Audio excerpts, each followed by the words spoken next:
The only way we could attain any type of social status or any type of way to like elevate ourselves was to marry men, Mm-hmm. was to, have children and establish ourselves in the community, But now that women have more options, now we're struggling with the idea of like, well, what does this look like for me? There aren't that Mm-hmm. many Latinas in the boardroom, or when I look at the board of directors, they don't look like me or come from my background. So, how is this supposed to look? And that adds to that insecurity of like, well, what do we do? If you want to make more money in your career, that means you often need to negotiate, ask for what you deserve. But how do you do that if you're not even comfortable talking about money to begin with? Well, we are here to help. Hi, I'm Diana Burnell, a career strategist guiding ambitious Latinas through major career moves. Today, I speak with Stephanie Olano. She's a financial trauma coach and healer about the ways we view money and how to get over the baggage we may have carried or are still carrying so that way we can use money to lead the life we want. Let's talk to Stephanie. Hey, Stephanie, thanks for being here. Yeah, thanks for having me. Well, a lot of my work is with career professionals, with Latina professionals who are trying to get ahead in their careers, Mhm. right? They are trying to climb the corporate ladder, whatever that might be. And often money will come up, whether they want to make more money or some are grappling with a decision to make a lateral move or even take a cut in pay. And fears and concerns around money often come up when it comes to careers, but sometimes they are a little bit deeper. And that's financial trauma. So I would love to hear from you about some of the issues that you see from Latinas who are dealing with financial trauma. Well, the first thing is they don't know it's financial trauma. Financial trauma and anxiety, those are very new concepts. They came out of some interesting things that were happening in the pandemic. Mm, So, I don't know if you were seeing this on your end, but a lot of people for the first time in their lives, they could actually save money. Stores weren't open, people were only buying the essentials. People just didn't want to take the risk, and, they weren't quite sure what was going to happen with their job. So, mhm, they were able to save, and the rest of the world was able to match their values or their intentions. And yeah, some amount of wealth was able to be generated in that time. But when things started opening up and unfortunately layoffs were happening, a lot of these symptoms that I was seeing as trauma or anxiety in my mental health clients were happening, were being triggered with finances. And I was like, mm, there's something here. Like, what is mhm, happening? And then the phrase financial trauma was starting to kind of be out there, be published, or mhm. just being talked about more. But a lot of my clients were just so unaware about what that symptoms or what that could look like, in especially in the Latinx community. Well, let's talk about those symptoms. What does Mhm. that look like? I don't know if this is sort of the fight or flight system where people are either hoarding all their money or they're spending it like mad. I mean, what are some of the things that you see? So it's actually could be both. So generally what happens with trauma, it's really the body's way of like, okay, I'm sensing something is causing danger. I'm sensing something is happening and I'm not quite sure what's happening. So what the newer research is saying with trauma is like our nervous system is very susceptible to those types of triggers. And when we were living in caves or living in the jungle, or before 21st century type of living, that system was necessary. Like we needed to hear or Mhm, sense like there's danger behind a bush or a tiger's mhm, chasing after me. So the amygdala needs to give me a way to respond to that situation, right? But now that we're in the 21st century and we're still responding in that way, like there's a tiger chasing us, that's where it's like, okay, now I need to figure out what's happening, because we're just so unaware of like mhm, what could be triggering. mhm, So what mhm, I saw in my clients was, oh, I'm avoiding opening the bill. Oh, I am impulse spending. I know I need to save money. I know I need to put this away, but I always give the example of spending $500 and saying F you credit card, like I just need to spend more. That's again the trauma response. So what I try to explain to folks is there's a scanner in our body, and mhm, that scanner is called the nervous system.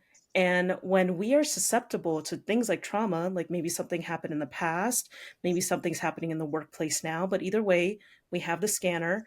If it is sensitive or it's somehow just a little bit overwhelmed or cluttered with so much information, it's going to start reacting automatically, even without us noticing or checking in, like, wait, why Mhm. am I doing this? Mhm. This Yeah. part of the brain isn't communicating with the rest of the Yeah. body.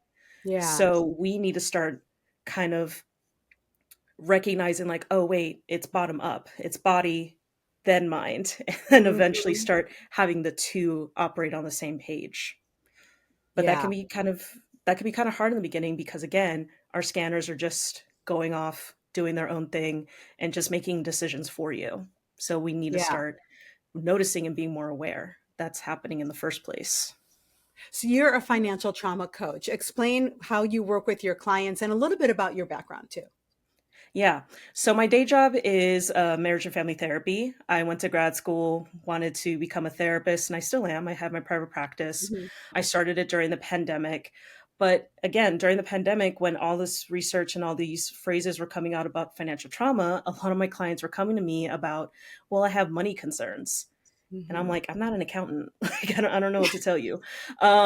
But what I started to notice was, oh, wait, I could actually do something about this. No, I can't necessarily help you with bills or help you figure out if you need to invest or not, but I could help you unpack, like, what is the feeling here?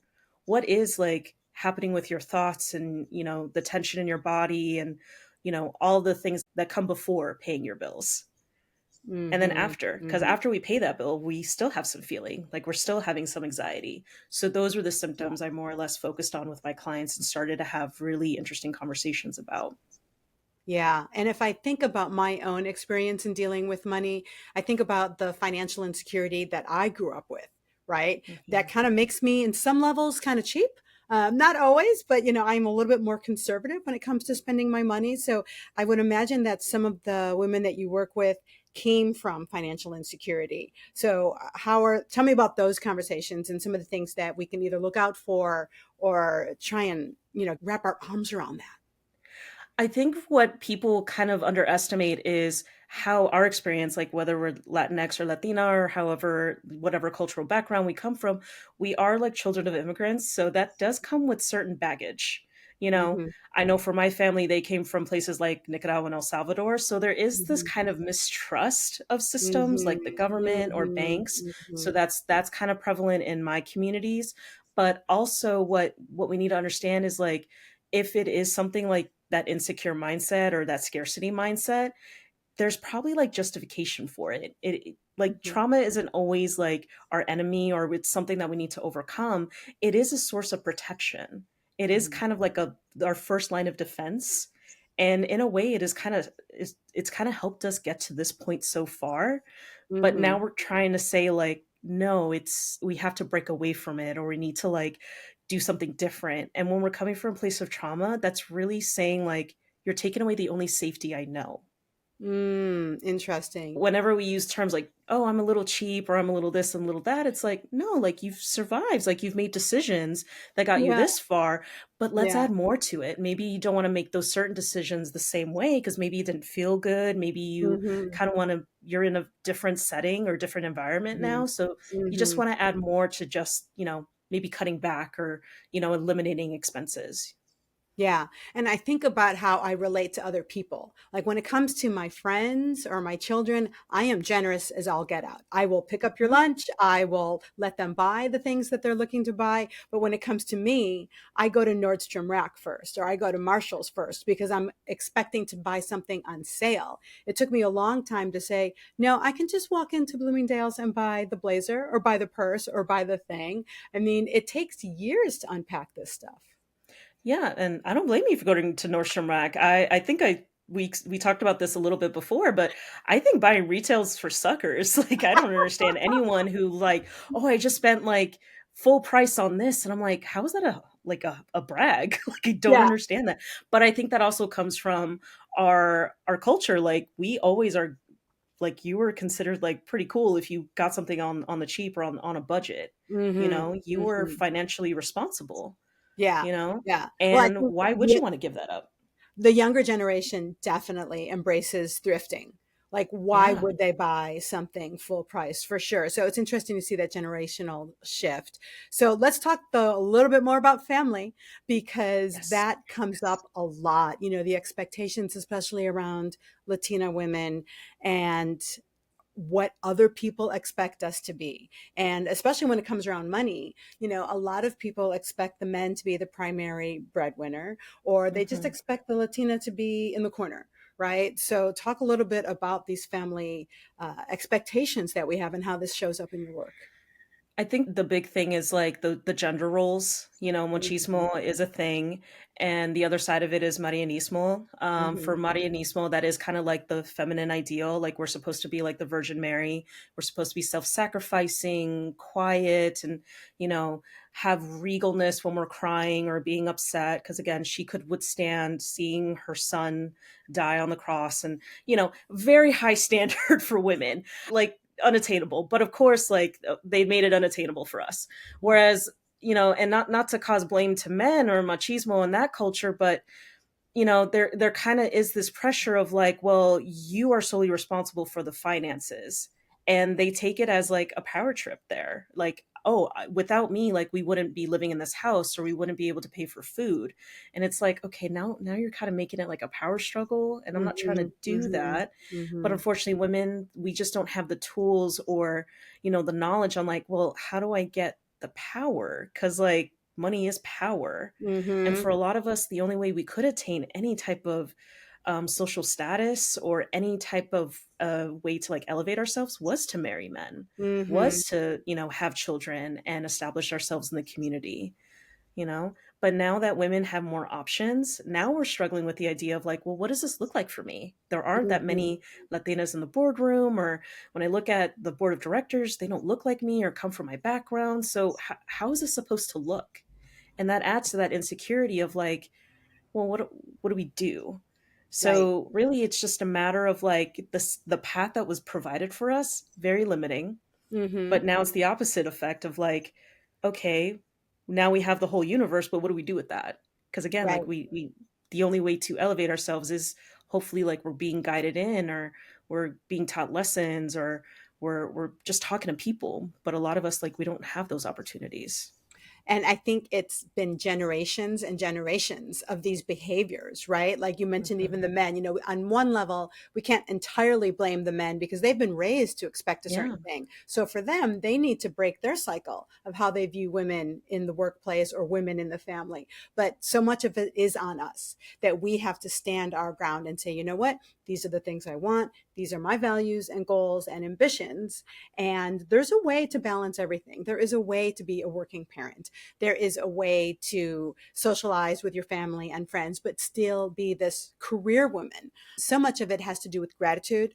I want to talk about gratitude because you had a blog post that really Yeah. caught my interest. And I think that's why we're here today, where you said sometimes gratitude can feel like an obligation. Can you Mhm. explain what you meant by that? I think the title of that, Gratitude Sucks, kind of. Kind of.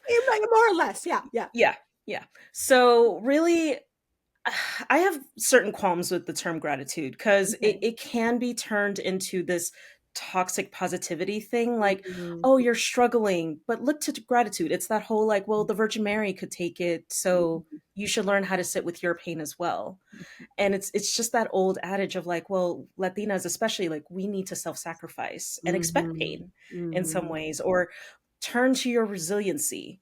But Mhm. when we look at those things, it is a trauma response. It's coming out of a place that's like wrapped in struggle and pain, and not enough room for joy or contentment, you Mhm. know Mhm. and to expect more or maybe slightly more stability, we're considered ungrateful, Right. or like, how dare you?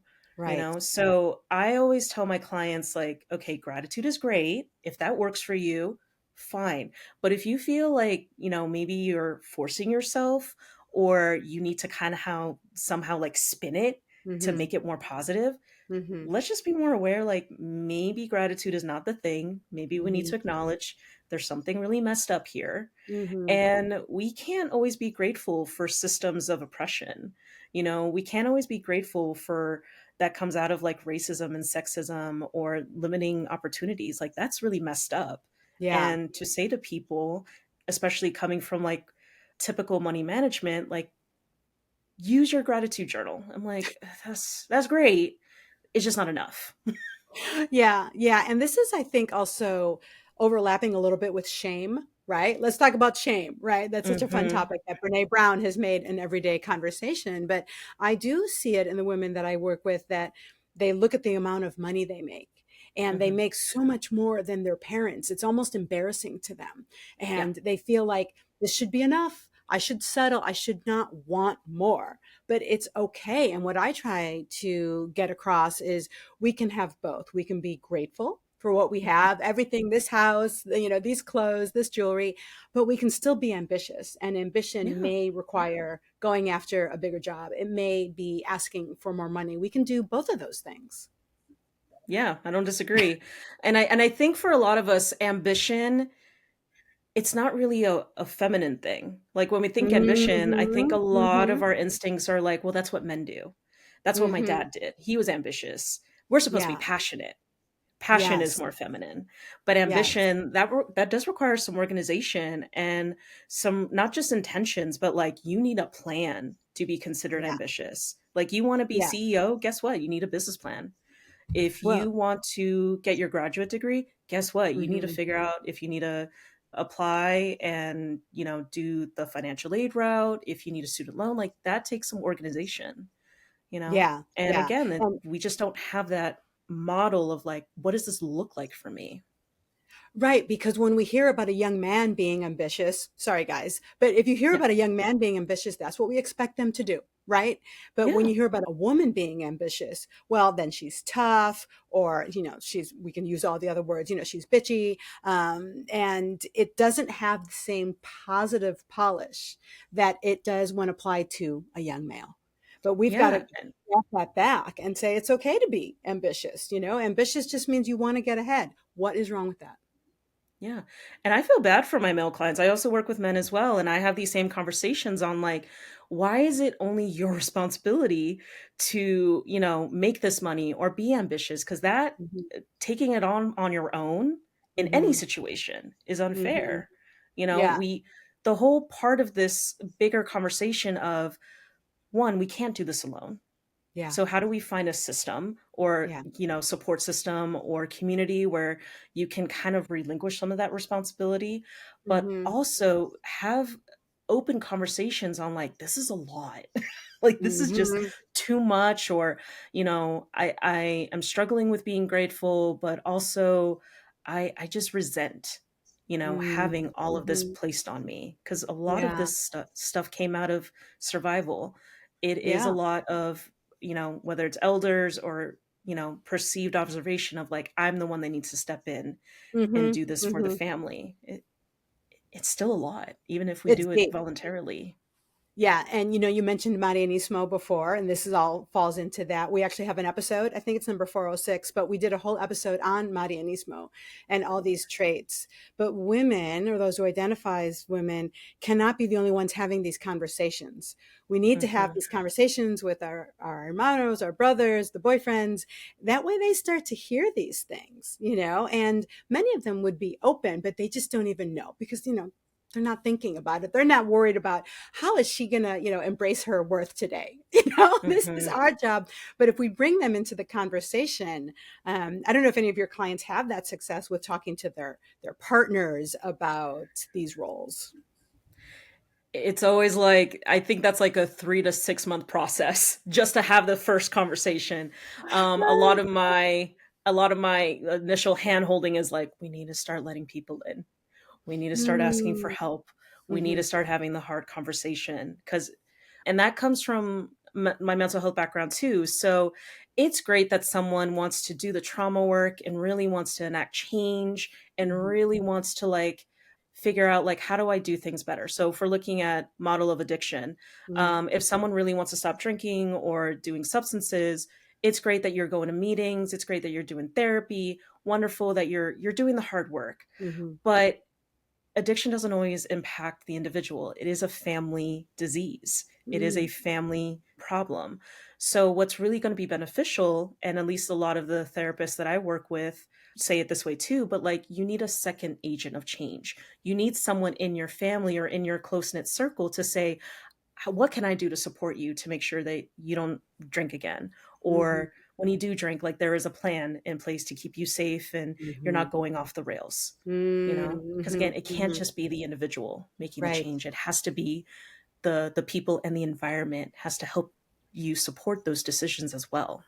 Yeah. So how long do you work with clients really? I mean, this could take months because it didn't just happen Mhm. overnight. You're working with people who Yeah. are probably 30 something, maybe younger, but they probably have had these messages and behaviors around them for decades. So breaking Yeah. that breaking that cycle takes a long time.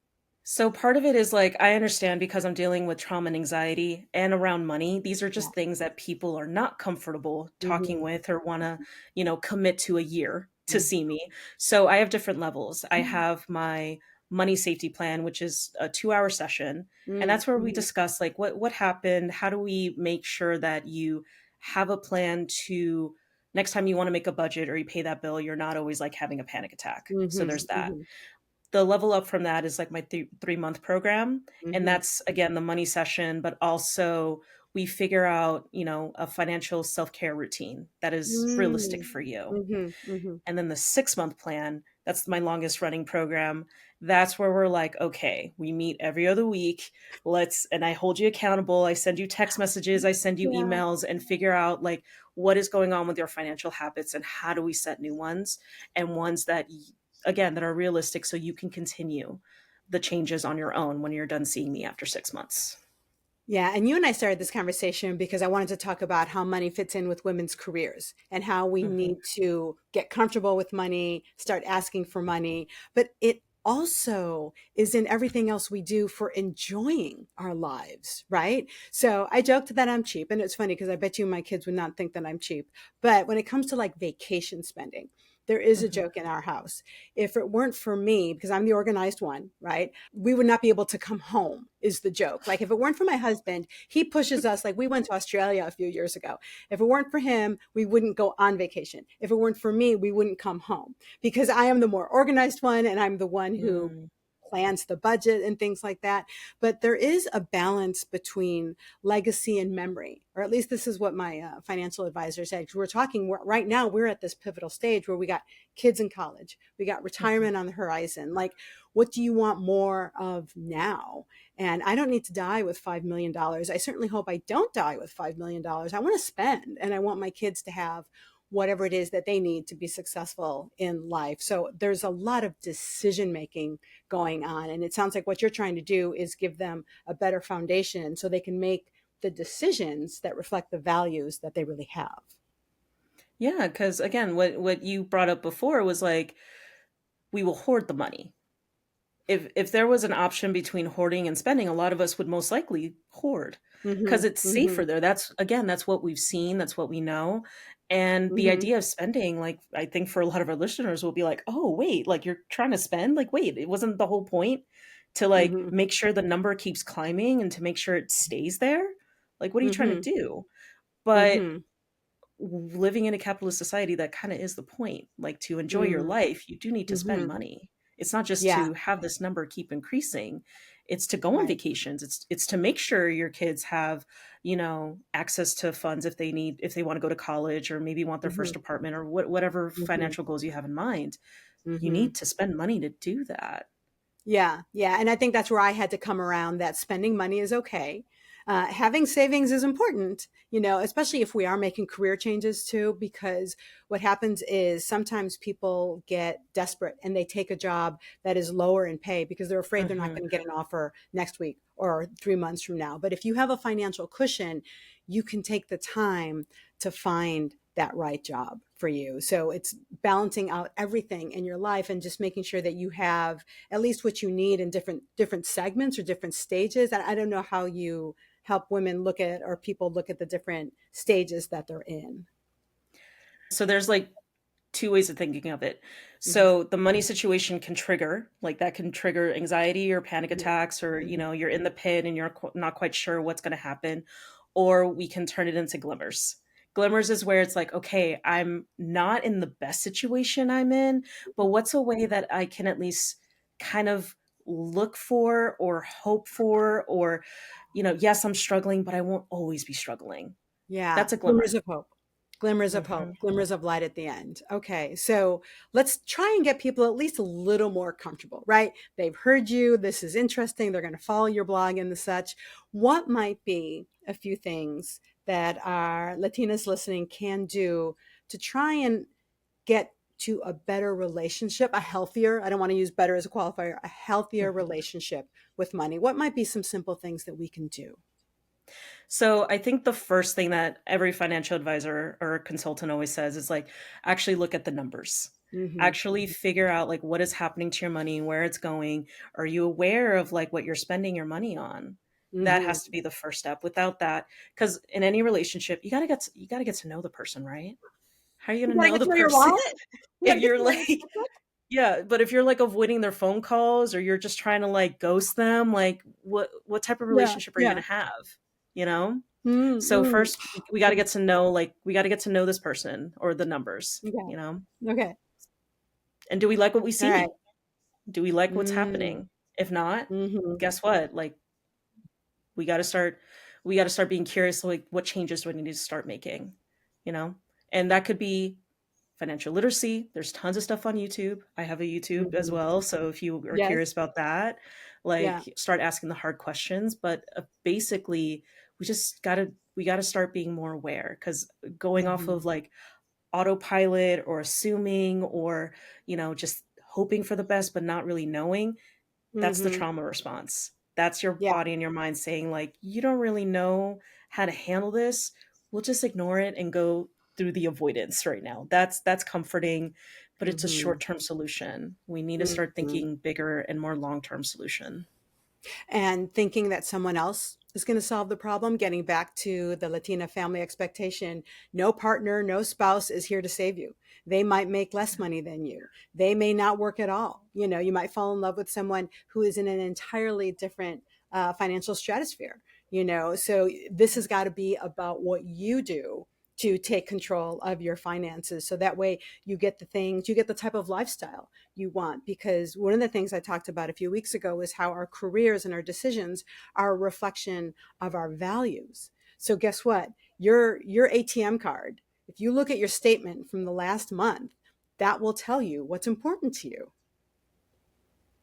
Yeah.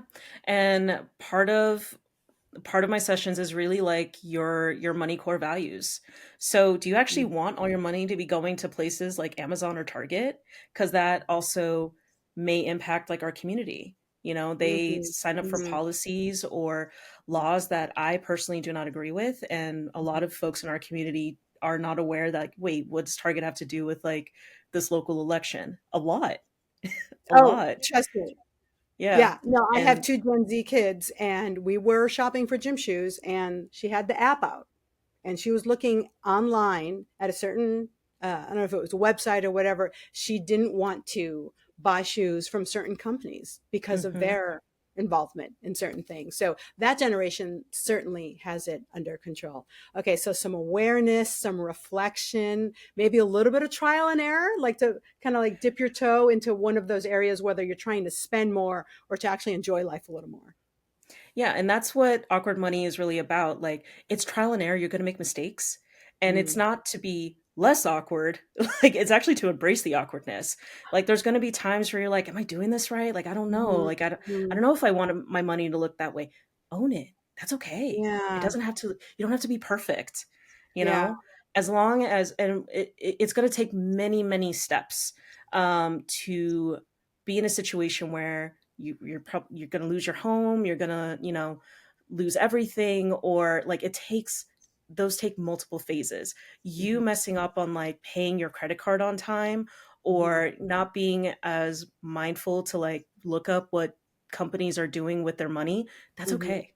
Like we're mhm. here to make mistakes and, let go of the criticism that comes with all of that. Letting go of the shame. There it is. Mhm. It comes back to it. Okay, so you mentioned awkward money. Tell us where people can find you and they can find awkward money. Yeah, so I'm very prevalent on Instagram. My handle is Awk Money, so AWK Money. For those who grew up in the 2000s, Awk was short for awkward, little internet slang there. But you can also find me on awkwardmoney.com. And I mentioned I'm starting a YouTube. That too is also Awk Money. Um, Yes. And some of these yeah, are free resources. Can we talk about yeah, free? There's so much yes. free stuff. This podcast, your podcast. I mean, let's go ahead and take advantage of what is available to us. I mean, and that's sort of the beauty of part of the upside of the internet, right? Is that there is so much good information out there. You have to slice out the bad. You have to take, everything with a grain of salt and figure out what works for you. And then you do have to get to that point where, okay, I've done this all for free for the last 3 to 6 months. If you still need more help, then maybe there are some paid resources. But I'm so grateful that you have those resources available. And I'm so grateful. I am grateful the upside that you took the time to be with us today. Thank you so much, Stephanie. This was terrific. No, thanks for having me and thank you for these awesome questions. And yeah, I'm just glad we're getting it out there because, again, not all of us see that representation. So I'm glad you're here creating a platform for all of us out here. Oh, you're so welcome. I'll come up to the Bay Area and visit you in person soon. Love it. Love to Okay. have you over. Take care. Thank you. Thank you for listening. For more, visit cornerofficelatinas.com, where we give you the framework, inspiration, and support you need to reach and thrive in the corner office. We have some free downloads on the website, where you can also sign up for our e-news, so we can keep you posted on workshops and events coming up that you will not want to miss. That's cornerofficelatinas.com. See you next week.